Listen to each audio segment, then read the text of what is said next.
A eleição de 22 vai confrontar um ex-presidente e um atual presidente. 2 mandatários máximos da nação, 2 presidentes da República. É interessante que quando a gente vê isso, parece que se apagou da memória do brasileiro o governo Temer e o governo Dilma. É como se eles não tivessem existido. As pessoas só lembram do governo Lula, do governo Bolsonaro. E são esses 2 projetos que vão estar em confronto em 22.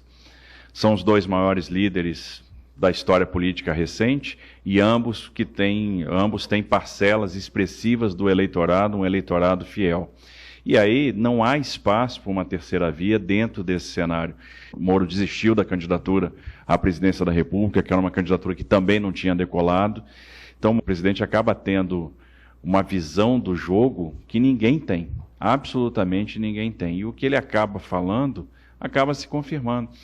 Eu me lembro no dia que o Moro ia pedir demissão, quando houve a exoneração do Valeixo, e eu tinha tido uma conversa com o Moro pela manhã bem cedo, e a conversa foi muito ruim, e eu cheguei ao presidente, olha, eu tive uma conversa com o Moro, e na verdade o que eu tinha pedido ao Moro é que ele pensasse no Brasil, que a gente estava vivendo um momento de crise sanitária, era necessário deixar a vaidade de lado, e não era possível que a gente não arrumasse dentro da Polícia Federal um excelente quadro que trouxesse ali também, que tivesse uma confiança do presidente da República, e a resposta foi extremamente negativa. E quando a gente falou para o presidente, olha, por que você não conversa com o Moro? Ele vai sair falando coisas que eu acho que ele não deve falar, e isso vai ser ruim para o senhor, vai trazer um desgaste.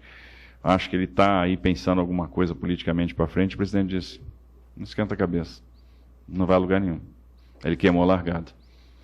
Então, o presidente tem uma visão do jogo que é extraordinária, assim, ele tem uma sensibilidade política, tem uma intuição, tem um faro.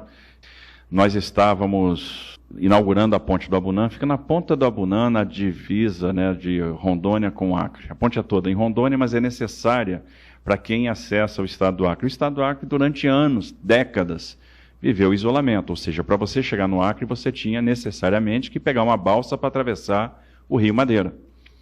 E essa travessia custava caro, um caminhão ia pagar R$200 e levava às vezes 5, 6 horas de fila para ingressar na balsa e fazer a travessia. Um empresário, um dono de concessionária do Acre ficou muito feliz e levou algumas motos para a ponte no dia da inauguração. E o presidente viu aquelas motos, subiu na moto, me botou na garupa dele e nós fizemos umas 3 travessias da ponte, obviamente sem capacete, sem nada. E aí, quando a gente terminou a última travessia, eu confesso que eu estava morrendo de medo, a ponto de partir para a baixaria e agarrar o presidente pela cintura. Quando a gente terminou a última travessia, ele saiu da moto, virou para mim e disse assim, Capita, que ele me chama de Capita, porque eu também era capitão do Exército. Qual vai ser a notícia? Eu digo, presidente, a notícia vai ser que a gente atravessou a ponte sem moto, sem capacete. Ele falou, exatamente, a notícia vai ser essa. Nós atravessamos a ponte sem capacete.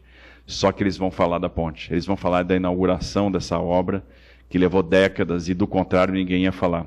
Se atravessou uma recessão brutal na Argentina, né, que subtraiu exportações industriais brasileiras, se atravessou o desastre de Brumadinho, se atravessou a crise do Covid, se atravessou a crise hídrica, se está atravessando a guerra da Ucrânia, né, e com todas essas crises, o governo aprovou reformas para o mercado, manteve uma trajetória de consolidação fiscal, está gerando emprego, o Brasil vai crescer e a popularidade dele está em alta. Qualquer outra pessoa que tivesse atravessado as mesmas crises, com a mesma oposição sistemática da mídia, teria derretido. O Bolsonaro não derreteu, era um fenômeno. Uma eleição é um confronto de pessimismo e otimismo, de medo e esperança. As pessoas estão com medo, porque elas perderam poder aquisitivo, porque a inflação está corroendo os salários, porque o preço do combustível está alto. E aí, quem é o culpado? É o mandatário da vez. Ninguém vai lembrar que teve uma guerra da Ucrânia, que teve uma crise do Covid, que nós temos uma inflação que boa parte é internacional. Ninguém consegue perceber isso. Você transfere a responsabilidade ou o seu temor e coloca na conta do mandatário da vez. E aí ninguém vai fazer racionalmente o confronto de projetos. olha só, nós caminhamos na direção de uma economia de mercado, nós aprovamos reformas importantes. Ninguém vai pensar que nós aprovamos o marco do saneamento, que nós tínhamos 30 milhões de brasileiros sem acesso à água potável e 100 milhões de brasileiros sem coleta e tratamento de esgoto, e agora nós aprovamos, e ano passado você contratou os primeiros 50 bilhões de reais em projetos de saneamento. Ninguém vai levar em consideração que você fez 143 leilões de infraestrutura e contratou 836 bi de reais em investimentos que vão se materializar nos próximos anos. Ninguém vai levar em consideração que você aprovou a autonomia do Banco Central, que você aprovou a lei das falências, o marco das startups, a lei das agências. Isso passa em branco. E, de repente, você absorve um discurso que vou interferir na mídia, vou governar com MST e MTST, vou interferir nos preços da Petrobras, vou implodir a reforma trabalhista, vou voltar ao imposto sindical, né, vou implodir o teto dos gastos. Esse é o confronto que está na mesa hoje. E aí, que escolha que nós vamos fazer?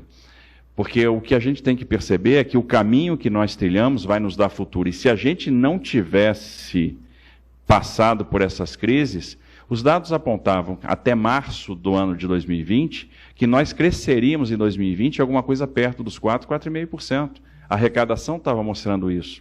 Quem é que vai levar em consideração que nós estamos vivendo um momento, por exemplo, de transição de economia marrom para economia verde, que está faltando semicondutores, que o mercado internacional se desorganizou? Não, vamos botar na conta do mandatário. Se a gente não tiver capacidade de explicar isso, a escolha de projeto pode ser muito ruim. E é isso que a gente precisa evitar, porque no final se plantou muito futuro nesses anos. Podem ter certeza que o que está plantado vai gerar muito emprego e vai transformar o Brasil. O Brasil vai ter, por exemplo, uma infraestrutura muito mais eficiente, muito mais sustentável, uma matriz mais equilibrada e mais barata. Então, acho que é esse confronto que a gente vai ter que fazer, é mostrar o que foi feito. Por exemplo, todo mundo se vende que a gestão de pandemia foi um desastre, foi ruim. E aí a minha pergunta é, será que foi? Nós tivemos a maior injeção de liquidez na nossa história. Por meio do benefício emergencial, nós conseguimos preservar empregos. O governo postergou o pagamento de dívida, aportou dinheiro aos estados e municípios, congelou 2 anos de salário e, por causa disso, estados e municípios tiveram o melhor resultado fiscal desde 1991. Ou seja, a gente conseguiu superar a crise e, se não fossem tomadas essas medidas, estados e municípios não teriam pagado salário. Os funcionários públicos não iam receber, vários entes não pagariam salários. E, de repente, estados que estavam quebrados hoje estão no azul, está todo mundo no azul. Por quê? Nós tivemos uma safra excepcional de grandes gestores? Não, porque as medidas que foram tomadas foram corretas. Nós preservamos os empregos, né, quando o governo assumiu parte do salário e permitiu a interrupção ou a negociação dos contratos de trabalho.